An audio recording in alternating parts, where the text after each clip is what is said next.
بسم اللہ الرحمن الرحیم فاعوذ باللہ السمیع العلیم من الشیطان الرجیم بسم اللہ الرحمن الرحیم فمن زحزح عن النار وادخل الجنہ فقد فاز وعن انس بن مالک رضی اللہ عنہ قال رسول اللہ صلی اللہ علیہ وسلم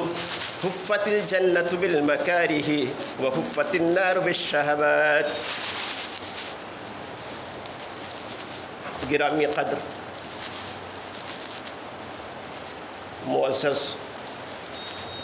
حاضرین جمعہ، اسلامی بھائیوں، نوجوان ساتھیوں، پردہ نشی اسلامی بہنیں، آتش جہنم کے عنوان سے آج کا دوسرا خطبہ جمعہ ہے۔ پچھلے بیان میں آپ نے سماعت فرمایا کہ اللہ تعالیٰ نے جہنم کو کیوں وجود میں لایا ہے، جہنم کی تخلیق کرنے کا مقصد کیا ہے، جہنم کس قدر عظیم اور ہیبت ناک ہے، جہنم کے دروازے اور اس کی گہرائی کتنی ہے، اور انشاءاللہ آج کے خطبہ جمعہ میں بتایا جائے گا کہ جہنم کا سب سے بڑا اور سب سے ہلکا عذاب کیا ہے، آخرت کی کامیابی کا معیار کیا ہے، ہمیں دنیا میں آخرت کی کامیابی کیسے حاصل ہوگی۔ جناب عالی، جہنم کا سب سے ہلکا عذاب یہ ہوگا کہ جہنمی کے پاؤں میں جہنم کی آگ کی دو جوتیاں پہنائی جائے گی، جیسا کہ نعمان بن بشیر رضی اللہ عنہ سے مروی حدیث میں ہے، جس کو امام مسلم نے صحیح مسلم کتاب الجنہ میں نقل کیا ہے کہ جہنم میں سب سے کم عذاب والا شخص وہ ہوگا جنہیں جہنم کی آگ کی دو جوتیاں پہنائی جائے گی، جس کے وجہ سے اس کا دماغ ایسے کھولے گا جس طرح سے آگ پر رکھی ہوئی ہانڈی کھولتی ہے، اور وہ یہ تصور کرے گا، گمان کرے گا کہ جہنم میں سب سے زیادہ عذاب اسی کو دیا جا رہا ہے، حالانکہ اس کا عذاب سب سے ہلکا اور سب سے کم ہوگا۔ آپ تصور میں لائیے کہ جہنم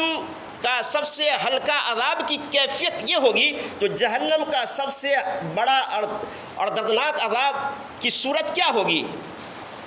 صحیح مسلم میں عبداللہ ابن عباس بیان فرماتے ہیں کہ جہنم میں سب سے ہلکا عذاب جس شخصیت کو، جس آدمی کو دیا جائے گا وہ جناب ابو طالب نبی صلی اللہ علیہ وسلم کے عم محترم ہوں گے، کیونکہ انہوں نے زندگی کے ہر موڑ پر اللہ کے نبی صلی اللہ علیہ وسلم کو ساتھ دیا ہے، اور قریش کے عزائم کے سامنے یہ ایک آہنی دیوار بنے ہوئے تھے،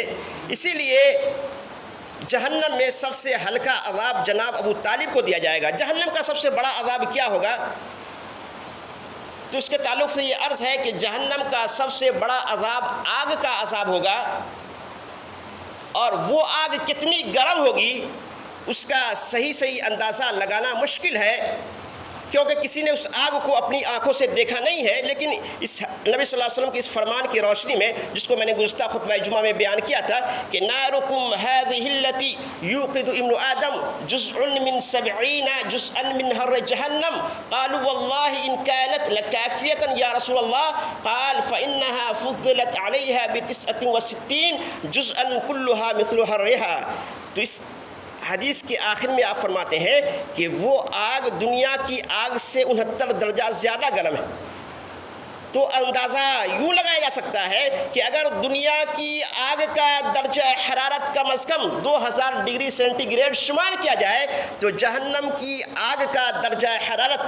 1,38,000 ڈگری سینٹی گریڈ ہوگا۔ اور یاد رہے کہ آگ کے درجہ حرارت کا انحصار اس ایندھن پر ہوتا ہے جو اسے جلانے کے لیے استعمال کیا جاتا ہے۔ جیسا ایندھن اسی طرح اس آگ میں تپش ہوتی ہے۔ اسی لیے اللہ سبحانہ و تعالی نے جہنم کی آگ کا ایندھن کا تذکرہ بھی قرآن میں کیا ہے۔ سورہ بقرہ کی آیت نمبر 24 میں اللہ نے فرمایا فاتقوا النار التي وقودها الناس والحجارہ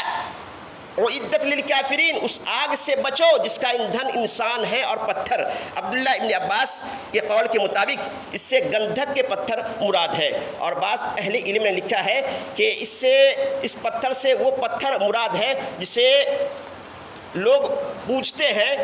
تو پتھر اور جو پتھر کو پوجتے ہیں دونوں جہنم کی آگ کا ایندھن ہوگا۔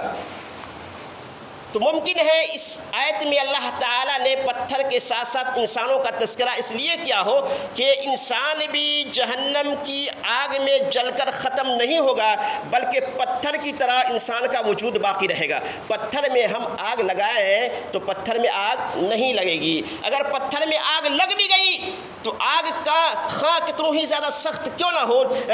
اس میں تپش کیوں نہ ہو، پتھر آگ میں جل کر ختم نہیں ہوگا۔ جس طرح سے پتھر کا وجود آگ میں جلنے کے باوجود باقی رہتا ہے، اللہ اکبر، اسی طرح انسان کا، جہنمی کا وجود جہنم کی آگ میں جلنے کے باوجود بھی باقی رہے گا۔ تو عذاب علیم کی ایسی عظیم ہیبت ناک جگہ میں انسان کی پریشانیوں کی کیا کیفیت ہوگی تصور میں لائیے۔ جو انسان جہنم کی بھاپ، ہم دنیا میں جو شدید ٹھنڈی اور گرمی محسوس کرتے ہیں وہ جہنم کی بھاپ کا اثر ہے، تو جو انسان شدید جہنم کی بھاپ کو برداشت نہیں کر سکتا ہے وہ جہنم کی آگ کو کیسے برداشت کرے گا؟ آج ہمیں جہنم، عذاب جہنم کے تذکرے پر ہمیں رلائی نہیں آتی، ہماری آنکھیں اشکبار نہیں ہوتی۔ کیوں؟ کیا ہم یہ سمجھے ہیں کہ ہم بخشے بخشائے ہیں؟ مائی عائشہ رضی اللہ عنہا کتنا نیک خاتون تھی، جب ایک مرتبہ جہنم کی آگ کو یاد کر کے رونے لگے، اللہ کے نبی صلی اللہ علیہ وسلم نے پوچھا عائشہ کیوں رو رہی ہو؟ تو انہوں نے کہا اے اللہ کے نبی صلی اللہ علیہ وسلم، جہنم کی آگ یاد آ گئی اس لیے میں رو رہی ہوں۔ اسی طرح حیرت ابو میسرہ کے تعلق سے آتا ہے کہ وہ جہنم کی آگ جب یاد آتی، جو جہنم کی آگ کو یاد کر کر وہ تمنا کرتے کاش مجھے میری ماں نہ جنتی۔ اسی طرح حضرت ابو درداء کے تعلق سے آتا ہے کہ حضرت ابو درداء آخرت کے خوف سے کہا کرتے تھے کاش میں انسان نہیں، ایک پودا ہوتا جسے کاٹ دیا جاتا اور جانور چارہ بنا لیتے۔ حضرت عبداللہ بن مسعود کے تعلق سے آتا ہے کہ ایک مرتبہ وہ لوہار کی دکان پہ گئے، آگ کو دیکھا، ان کی آنکھیں اشکبار ہو گئی، کہنے لگے اللہ جب دنیا کی آگ کی کیفیت کا یہ عالم ہے تو جہنم کی آگ کی کیفیت کا کیا عالم ہوگا۔ لیکن آج ہمیں ان چیزوں پر رلائی نہیں آتی، ہماری آنکھیں اشکبار نہیں ہوتے۔ کیوں؟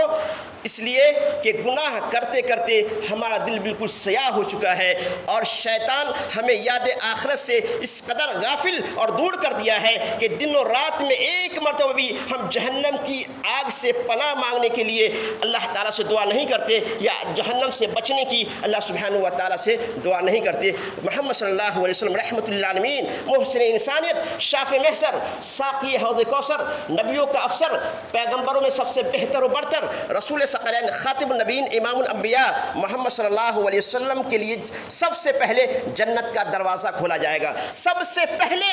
آپ جنت میں داخل ہوں گے، اللہ کے بعد سب سے اونچا اور بلند مقام آپ کا ہے۔ لیکن اس کے باوجود غور کیجئے اللہ کے نبی صلی اللہ علیہ وسلم کس قدر جہنم کی عذاب سے پناہ مانگا کرتے تھے۔ سب سے زیادہ آپ جس چیز کی دعا کرتے وہ دعا یہ ہوتی کہ اے اللہ مجھے جہنم کی آگ سے بچا لے مولا۔ صحیح بخاری کی روایت میں عبداللہ بن انس بن مالک کہتے ہیں کان اکثر دعاء النبی صلی اللہ علیہ وسلم اللہم ربنا آتنا فی الدنیا حسنۃ وفی الآخرۃ حسنۃ وقنا عذاب النار۔ انس بن مالک کہتے ہیں کہ نبی صلی اللہ علیہ وسلم کی اکثر دعا یہ ہوتی تھی کہ اے اللہ ہمارے رب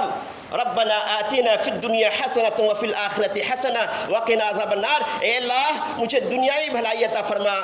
آخرتی بھلائی عطا فرما، اور مجھے جہنم کی آگ سے بچا لے میرے مولا۔ یہ دعا اس قدر جامع ہے کہ اس دعا کی جامعیت کے پیش نظر محمد صلی اللہ علیہ وسلم نے طواف کرتے وقت رکن یمانی اور حجر اسود کے درمیان اس دعا کو پڑھنا مسنون قرار دیا ہے۔ یہ دعا پڑھنے سے دنیا اور آخرت کی بھلائی حاصل ہوتی ہے۔ اسی طرح نبی صلی اللہ علیہ وسلم جب کسی کی نماز جنازہ پڑھاتے یا پڑھتے تو اس وقت بھی اس کے لیے جہنم سے بچنے کی دعا کرتے، لہذا آپ فرماتے اللہم اغفر لہ وارحمہ وعافہ واعف عنہ واکرم نزلہ وسع مدخلہ واغسلہ بالماء والثلج والبرد ونقہ من الخطایا کما نقیت الثوب الابیض من الدنس وابدلہ دارا خیر من دارہ واہلا خیر من اہلہ وجوزا خیر من جوزہ وادخلہ الجنہ واعذہ من عذاب القبر ومن عذاب النار حتی تمنیت ان اکون علی ذلک المیت۔ اس حدیث کے راوی عوف بن مالک کہتے ہیں کہ اس انداز میں اللہ کے نبی صلی اللہ علیہ وسلم نے